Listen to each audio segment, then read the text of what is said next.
Hello everyone, welcome to Kokul Tech. நாம இந்த வீடியோவில் பார்க்க போகிற விஷயம் பைனான்ஸில் பார்த்தீங்கன்னு சொன்னால் உங்களுக்கு நேற்றைக்கு இல்லைன்னு சொன்னால் இந்த வீக் ஒரு மெயில் சென்ட் பண்ணியிருப்பாங்க.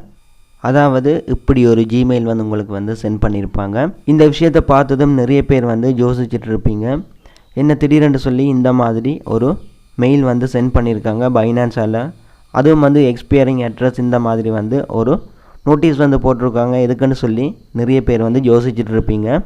ஸோ அதே நிலைமை தான் எனக்கும் இருந்தது. நான் கூகுளில் சர்ச் பண்ணி பார்த்துருந்தேன். எனக்கு போதிய அளவுக்கு கிளியர் இல்லை, தெளிவில்லை. ஸோ அதனால் கஸ்டமர் கேரை டிரெக்டாக கண்டெக்ட் பண்ணேன். பைனான்ஸில் போயிட்டு அவங்களோட கஸ்டமர் கேர் சப்போர்ட்டை நான் டிரெக்டாக எடுத்து லைவ் சேட் மூலமாக அவங்கள கண்டெக்ட் பண்ணியிருந்தேன். ஸோ இது பார்த்தீங்கன்னு சொன்னால் உங்களோட பைனான்ஸோட டிஆர்எக்ஸுக்கான வாலெட் அட்ரஸ் எக்ஸ்பயர் ஆகிட்டுது. ஸோ இனி நீங்கள் கரண்டாக யூஸ் பண்ணிகிட்ருக்கிற டிஆர்எக்ஸ் வாலெட் அட்ரஸ் யூஸ் பண்ண முடியாது. ஸோ அதைத்தான் நீங்கள் சொல்லியிருக்காங்க. இதை நான் பார்த்துட்டு கூகுளில் எல்லாம் சர்ச் பண்ணி பார்த்துருந்தேன். ஸோ இப்படி சர்ச் பண்ணி பார்த்தாலும் எனக்கு சரியான அளவுக்கு தெளிவில்லை இந்த விஷயத்தில். ஸோ பைனான்ஸில் டிரெக்டாக கஸ்டமர் கேர் சப்போர்ட்டை கண்டெக்ட் பண்ணி பார்த்தேன். ஸோ அதில் அவங்க சொன்ன விஷயம், இதில் பார்த்தீங்கன்னு சொன்னால் இந்த உங்களோட கரண்ட் அட்ரஸ், அதாவது நீங்கள் யூஸ் பண்ணிகிட்ருக்க நார்மலாக யூஸ் பண்ணிகிட்ருக்கிற பைனான்ஸோட ட்ரொன்னோட வாலெட் அட்ரஸ் அவங்களோட ஃபைனான்சியல் ஃபண்டை சேஃபாக வச்சுருக்கிறதுக்காக அதை சேஞ்ச் பண்ணுறாங்க. ஸோ ஒவ்வொரு தரம் செக் பண்ணி பார்த்தீங்கன்னு சொன்னால் உங்களோட பைனான்ஸில் போயிட்டு டிஆர்எக்ஸில் போயிட்டு டெபாசிட்டை கொடுத்தீங்கன்னு சொன்னால் உங்களுக்கு வர டிஆர்எக்ஸ் வாலெட் அட்ரஸ் டிஃப்ரெண்ட்டாக இருக்கும். அதாவது முதல் இருந்த அட்ரஸ் இருக்காது.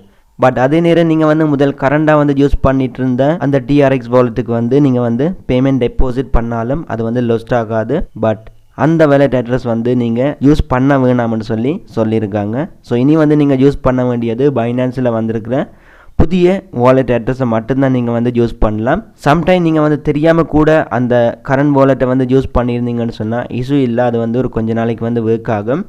பட் அதில் ஏதாவது பிரச்சனை இருந்தால் நீங்கள் அவங்கள கண்டெக்ட் பண்ணால் உங்களுக்கான பேமெண்ட் நீங்கள் திரும்ப எடுக்கலாம். அதே நேரம் உங்களை சொல்லியிருக்காங்க புதிய வாலெட் அட்ரஸை யூஸ் பண்ண சொல்லி. புதிய வாலெட் அட்ரஸ் பார்த்தீங்கன்னு சொன்னால் நீங்கள் நார்மலாகவே எடுக்கிற மாதிரி வாலெட்டுக்கு போயிட்டு ஸ்பாட்டுக்குள்ளே போயிட்டு டிஆர்எக்ஸை கிளிக் பண்ணிவிட்டு டெபாசிட்டை கிளிக் பண்ணிங்கன்னு சொன்னாலே உங்களுக்கு புதிய வாலெட் அட்ரஸ் வேறு. அதே நேரம் நீங்கள் உங்களோட பைனான்ஸுக்கான வாலெட் அட்ரஸை ஆல்ரெடி வேறு இடங்களில் ஆட் பண்ணி வச்சுருப்பீங்க. அதாவது பேமெண்ட் வித்ட்ரா பண்ணுற ஆப்ஷனில் ஆட் பண்ணி வச்சுருப்பீங்க. பட் அந்த இடத்துல போயிட்டு நீங்கள் இந்த நியூ அட்ரஸை சேஞ்ச் பண்ண வேணும்னு சொல்லியிருக்காங்க. ஓகே, இன்னொரு முக்கியமான விஷயம், ட்ரொன்னோட டிஆர்எக்ஸ்ன்ற ட்ரொன். ஸோ இந்த டிஆர்எக்ஸோட வாலெட் அட்ரஸும் யூஎஸ்டிடியோட வாலெட் அட்ரஸும் சேமாக இருக்கும். ஸோ நீங்கள் செக் பண்ணி பார்த்தாலே தெரியும், ரெண்டுமே டீயில் ஸ்டார்ட் ஆகுது. அதாவது உங்களோட வாலெட் அட்ரஸ் டி லெட்டரில் ஸ்டார்ட் ஆகும். ஸோ இப்போ சொல்லியிருக்கிற விஷயத்தின் படி இதில் எந்தவித பிரச்சனையும் இல்லை. உங்களுக்கு நியூ அட்ரஸ் ஜெனரேட் ஆகிருக்கும். ஸோ அதை நீங்கள் யூஸ்வலாக யூஸ் பண்ணிவிட்டு போகலாம். பட் ஆல்ரெடி நீங்கள் கொடுத்த பேமெண்ட் கேட்வே எங்கேருந்து பேமெண்ட் வித்ட்ரா பண்ண போகிறீங்கன்னு சொல்லி சில இடங்களில் இந்த யூஎஸ்டிடி வாலெட் அட்ரஸை கூட பைண்ட் பண்ணி வச்சுருப்பீங்க.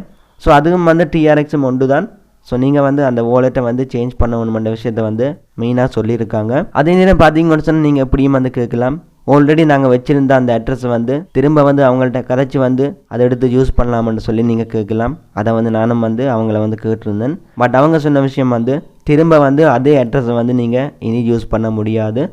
புதிய அட்ரஸ் மட்டும்தான் நீங்கள் இனி யூஸ் பண்ணலாம்ன்ற விஷயத்தை தெளிவாக சொல்லியிருக்காங்க. ஸோ யூடியூப்லேயும் நிறைய வீடியோஸ் பார்த்தேன், வேறு மொழியில் இருக்குது, தமிழில் இல்லை. ஸோ இந்த மெயில் பார்த்தீங்கன்னு சொன்னால் இன்றைக்கு எனக்கு ரிசீவ் ஆகியிருந்தது. ஸோ இதையே நான் உங்களுக்கு வீடியோவாக மேக் பண்ணியிருக்கிறேன். ஸோ இந்த விஷயத்தை உங்களுக்கு நான் தெளிவாக இந்த வீடியோவில் சொல்லியிருக்கிறேன். இவ்வளோ தான் வீடியோ எண்ட் பண்ணிக்கொள்கிறேன். நாளைக்கு இன்னொரு வீடியோவில் மீட் பண்ணி கொள்ளலாம்.